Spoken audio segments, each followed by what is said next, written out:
The Paul Smith edition comes in exclusive colors. We have 3 colors. This is the statement gray. We also have the inspired white and the midnight black. All very cool colors. We have the fantastic Nottingham green on the mirror caps, the roof, the grille frame, Paul Smith signature stripes. It is exactly how we envisioned this with Paul. Kind of just a small label, not a big statement, very subtle, very sophisticated. Also the rear, very exciting. The black blue on the bottom again. This is the first thing when you enter the car. You have a very cool Paul Smith signature striping on the steering wheel band.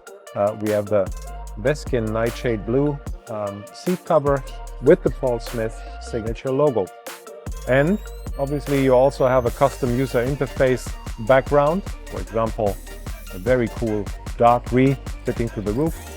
The one thing I love the most is the door sill. Every day is a new beginning. Already when you enter the car, you should do that with a big smile on your face.